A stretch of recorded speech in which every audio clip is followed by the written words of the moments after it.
¿Sabías que en las elecciones del 2026 elegiremos a 60 senadores y 130 congresistas? De esto y más hablaremos hoy con nuestra invitada en la siguiente entrevista. Bienvenidos a Bicameralidad 2026. En la entrevista de hoy tenemos el gusto de presentar y dar la bienvenida a la abogada y profesora universitaria, la doctora Delia Muñoz. Bienvenida.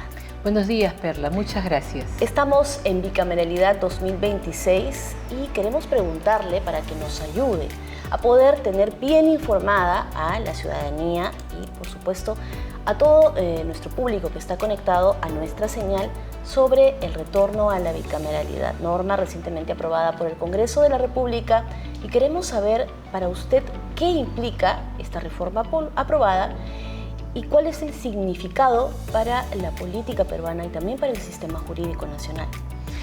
La bicameralidad es un tema bastante delicado. Hay personas que se oponen, hay personas que están de acuerdo. Esencialmente los que se oponen consideran que la bicameralidad por sí no va a funcionar, sino que depende de la oferta que nos den los partidos políticos para poder escoger a las mejores personas. Yo coincido en parte con esa posición. ¿Cuál es la ventaja de la bicameralidad? La gran ventaja que trae para mí es que el debate no termina en una instancia como ocurre en la actualidad a nivel del Congreso unicameral. Entonces, cuando uno ve las estadísticas del Tribunal Constitucional, va a encontrar que en los últimos tiempos existe un elevado número de demandas de inconstitucionalidad que presenta el Poder Ejecutivo porque no está de acuerdo con las normas que se dictan, porque solamente tienen un espacio de discusión, vencida el plazo para que sean promulgadas, se suelen aprobar por insistencia.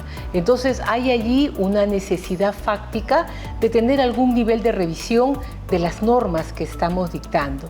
En segundo lugar, lo que me parece sumamente importante es que se están dividiendo las funciones que corresponden a diputados y a senadores. Entonces, exacto, todo lo que es el control, todo lo que se llama check and balance, la parte política, la parte de llamar a los ministros, del voto de confianza, queda en manos de la Cámara de Diputados.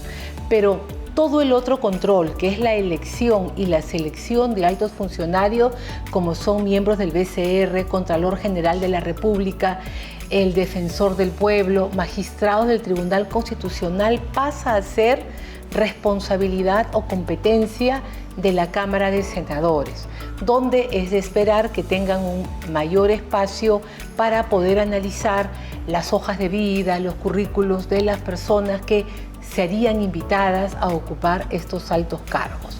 Entonces, hay una división de la forma de funcionamiento también para la promulgación de leyes. La iniciativa de legislar solamente queda en diputados. Los senadores tienen la capacidad de aprobar, mejorarla o decir que se archive la norma. Si senadores dice que se archiva, allí queda el tema, no hay insistencia, no hay continuación del debate. Esta división de funciones para ambas cámaras, diputados y senadores, significa que, por ejemplo, va a haber un mejor equilibrio de control internamente para el Congreso, entre ambas cámaras. No necesariamente implica un mayor control la división de funciones, sino de que se están dejando lo que clásicamente en otros sistemas funciona como el control político de ministros, presidente del Consejo de Ministros, el manejo del voto de confianza expreso frente a ciertas políticas en el nivel del debate político fuerte que suele ser siempre la de diputados. Entonces la de senadores le están dejando más para que vean, por ejemplo, los antejuicios políticos, que requieren de una mayor reflexión, que requieren de una mayor capacidad de análisis, ver todo lo que son las acusaciones constitucionales. Pero todo esto está centrado en quiénes van a ser las personas que van a integrar la Cámara de Senadores, que es en la que estamos pensando, tiene que tener esta función mucho más reflexiva. Es decir, una mayor responsabilidad también y de repente que pueda dividirse mejor el trabajo y de esta manera los tiempos también, ¿no? Así es. Hoy en día todo está en una sola instancia unicameral, donde incluso estamos viendo de que quienes votan, cómo van, y se puede contaminar a veces un proceso. Al dividir estas actividades y quedar en una y en otra, considero que van a poder operar mejor, sobre todo las acusaciones constitucionales, la elección de funcionarios y todo ese tipo de actividades que requieren un espacio distinto del que está únicamente dedicado a la promulgación y generación de normas. Sí, doctora, veamos ahora los requisitos para el cargo de senador. Vamos a tener senadores luego de poco más de 30 años, ¿no?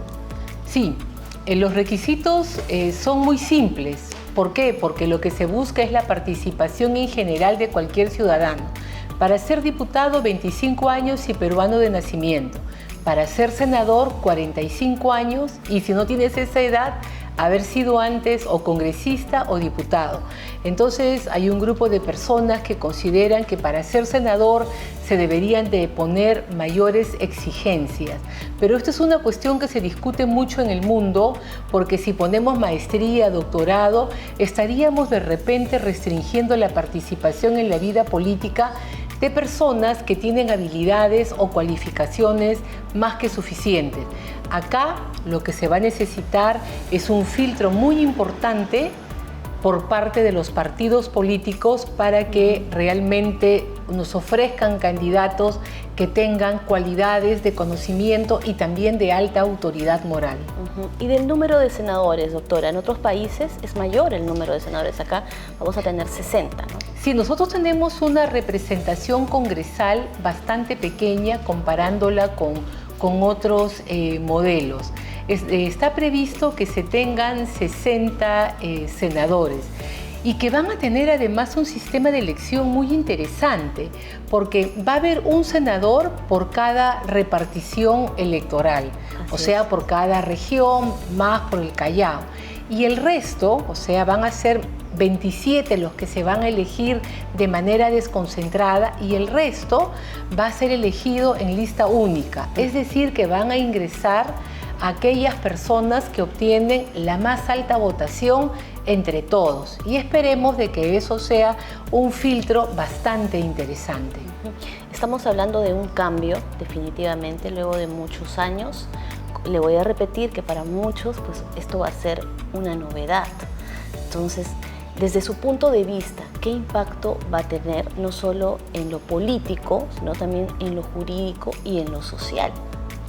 Mire, el impacto social es que van a ir a elegir ya no solamente por lista presidencial, sino ahora van a tener que escoger quiénes van a ser sus diputados, y en los senadores van a tener dos opciones: el local y el nacional. Entonces eso va a obligar a que van a poder utilizar la cifra repartidora o el número del candidato solamente para diputados y parte de los senadores. La gran novedad es que para la lista nacional van a tener que escoger para una persona sin poner, o sea, mayores objeciones, sino que van a tener que escoger a una persona del paquete que le dan, ¿no? Y esperemos que se sepa escoger de una manera adecuada y salgan los mejores. ¿Cómo calificaría esta decisión que ha tenido este Congreso, ¿no? en su mayoría, 91 votos a favor, la segunda votación de la reforma?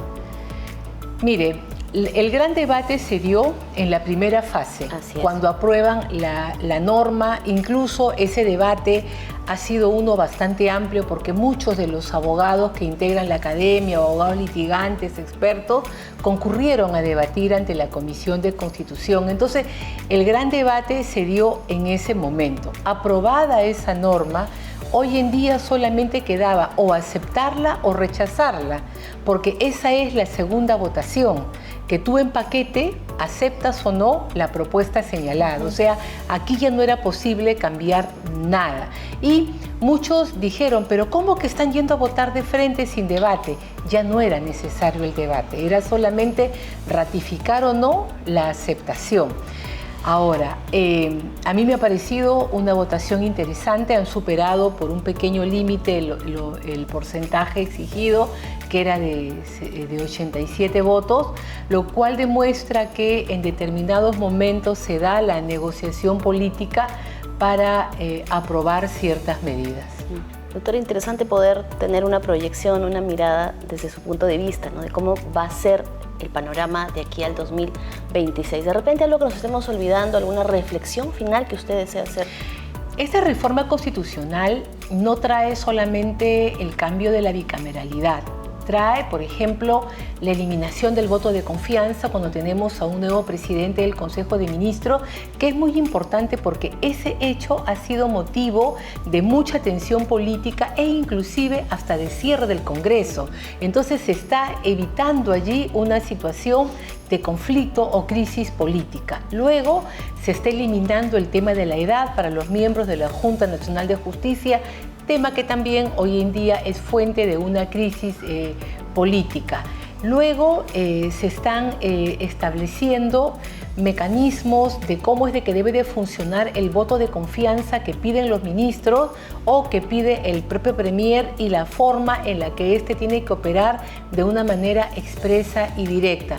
Y hay otros aspectos, pero esos son los que a mí me parecen bastante interesantes porque responden a situaciones de conflictos graves que hemos tenido en el país. Muchas gracias, doctora, por habernos recibido y habernos ayudado a poder comprender un poco más sobre este proceso camino hacia el retorno a la bicameralidad. Muy amable, le agradezco. A usted las gracias. Gracias, doctora. Gracias por habernos acompañado en esta edición y no te olvides de seguirnos en las redes sociales del Congreso de la República. Y si este contenido te gustó, suscríbete al canal de YouTube. Hasta la próxima.